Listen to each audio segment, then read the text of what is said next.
Good afternoon guys. So ito yung mga kalapati natin, mga pang south natin. Ito, checkered. Asan pa ba yun? Ito, choco. Saka dalawang blue bar yan mga kabi. Ito rin isa, checkered na white feather. Saka dalawang blue bar. Nasaan yung dalawang blue bar natin na pang laro? Wala ata yun. Ayun yung isa. Yung mga pang south natin. Ayan. Ito pala isa mga kabi, no? So wala sila sa kondisyon kasi nga naglulugon. Makikita nyo naman sa itsura, no? Naglulugon nga. Kaya wala sa kondisyon. Pero pabihis na yan, gaganda na yung itsura niyan mga kabi. So kung nakita nyo ito ng mga nakaraan, pangit na pangit yan. Medyo gumanda na nga ito mga kabi. Ayan, no? So mag-update din pala tayo sa mga manok natin. At update ko muna kayo dito sa mga kalapati natin. Mamaya i-update ko kayo mga panghuli natin na video. Kasi nga yung ibang viewer natin gusto kalapati lang ina-update. So kaya ngayon i-update ko kayo sa mga manok natin sa panghuli na. At para walang reklamo yung ibang natin viewer. Ayan.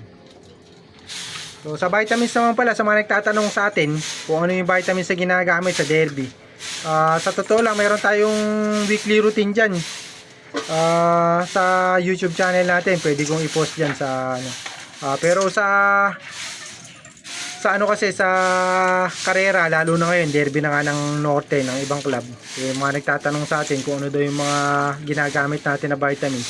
So sa vitamins naman pinakamahalaga dyan para sa akin Supra Pills, saka Wakamoto kasi pang pang recover, meron na rin probiotics yan. So pag uwi ng kalapati nyo, saka kapag nire-recondition nyo na yung kalapati nyo, pwede nyo bigyan ng Wakamoto kasi nga nakakapagpabilis ng metabolism ng kalapati. Para sa metabolism ang Wakamoto. Ang Supra Pills naman yan nga yung pabaon sa kalapati. So yan yung ginagamit natin. Pwede nga kayo mag-acquire niyan canister sa Lazada o Shopee. So tayo meron tayong tatag na canister nga ng Supra Pills, saka tawag dito, Wakamoto. So pwede nyo gamitin.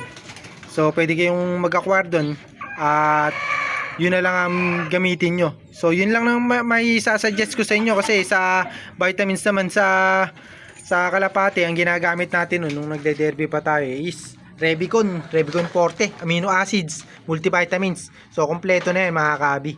So pwede rin tayo mag-tag dyan sa video natin, pwede nyo tingnan sa YouTube channel natin ngayon. So yun yung ginagamit ko.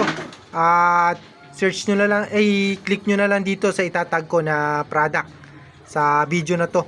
So pwedeng doon na kayo bumili para kahit papaano meron tayong commission. So makatulong kayo sa akin na yan. So Supra Pills, Wakamoto, saka Revicon, yun lang yung ginagamit na kumbaga pinakamahalaga para sa akin na ginagamit ko. So Supra Pills naman, pagka bumili kayo ng canister, nakalagay din doon kung paano gamitin.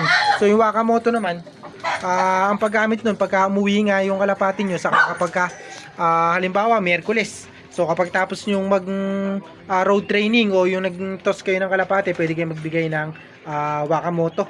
So pang recover din yan mga kabi, pampabilis nga ng metabolism, magandang pang recover. So yan yung number 1 nga na ginagamit ko sa pang recover ng kalapati. Wakamoto. Tapos Supra Pills naman sa yan yung pabaong ko. Sinasamahan ko lang naman mga kabi.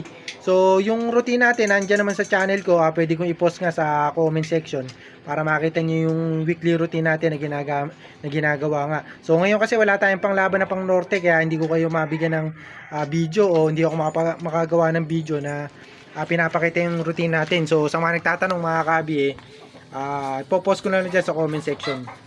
Ayan. So update naman tayo sa mga manok natin. At pinakawala na nga natin yung isang manok natin na na-acquire. So recently. So ito pala yung na-acquire natin na inahin. Ayan. So matanda na to. Kaso medyo palugo na nga. At na yan. Nilagay na lang dito kasi nga baka mawala. Ayan, So bali to. Butcher line. Ayan. So cutting. So yung ibang puti natin dito. Ito yung dalawang puti natin na to. To? Thompson White to. Yung dalawang puti na kinuha natin naman butcher nga, yung pinakalinyada. Ayan. Ayan, pares butcher yan. Magkapatid yan. Magkapatid na buo to. Kaso ano lang sila, medium station. Ano to, Thompson White pala to. Ang butcher, eto. Ayan. Butcher nakakross sa hatch. Ayan, butcher hatch yan. Ayan, magagaling sa cutting. Parehas, Thompson White saka butcher. Ayan, parehas. Ayan, eto matangkad to. High station. Yung mga puti natin, ito, short station lang to. Tapos yung isa, medium station. Ito, high station to, yun, yung in-acquire natin. Kaya maganda yung sukat to. Tingnan nyo yung sukat. Maganda yung sukat nyan. Yan yung in-acquire natin na manok. So, pinakawalan natin para hindi na umaalog masyado yung tuhod. Kaya kung mapapansin nyo, medyo lumalakas na yung tuhod niya. Ayan, nakakatakbo-takbo na. So, hindi na siya pangit tingnan. Ito, ayan.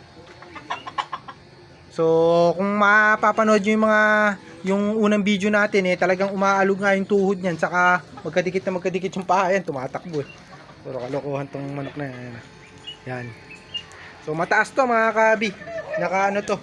Naka kasukat ng mga manok natin dito. Puro high station din kasi to yung mga manok natin dito. Yan. So bali ang una kong ilalaban nito mga kabi sa hack fight lang to. Yan. So titingnan natin kung mapupustahan natin ng mga 11 man lang. So ano lang naman tayo, naglilibang lang. 11, ibig sabihin nun mga kabi sa mga hindi nga nagmamanok 11 is 11,000. So hack fight lang yun. Pag nanalo may premyo na 7,000. So pagka nanalo kumbaga paldo tayo kahit papaano. So parang ano tayo, pag natalo naman talo tayo ng 11. Tapos yung time nga natin ginugol dito. So yun ang pagkakaiba kasi ng pag-aalaga ng manok saka kalapate. So sa manok kasi parang ano lang, pag naglaban kayo parang pag nanalo kayo, lalo na sa mga ganong hack fight na pag nanalo is may premyo na agad. So parang binenta nyo na yung manok nyo. So yung presyo kasi sa manok kasi kaya ka nag-aalaga ng manok para ibente. So pagka nanalo ka at naglaban ka nga mga kabi, para ka na rin nagbenta, dig pa. Ayan. Pagka natalo ka naman, lugi ka. Kasi malaki matatalo mo, mamumuhunan ka pa pati sa mga paggayak nga. So mahal kasi maggayak ng manok. Mas mahal maggayak ng manok kaysa sa kalapati. Sa kalapati kasi meron kang 5,000, isang derby, pagka kukunti yung kalapati mo is aabot na yun kahit na norte saka south, aabot yun, 2 race. Pero pagka marami yung kalapati nyo, yung 5,000 sa isang race lang. So tapos marami nang gagamit nun. So sa manok kasi mga kabi, pagka talagang mabigatin yung mga gamot na ginamit nyo, mas mahal. So kasi consumable kasi yung ano nun, kumbaga mas mabilis makaubos yung mga manok nga. At mas malakas nga mag-consume. Yan. Sa kasi sa kalapati, maliliit lang mga dosage niyan. Yan. So yan yung update natin sa mga manok natin sa kalapati.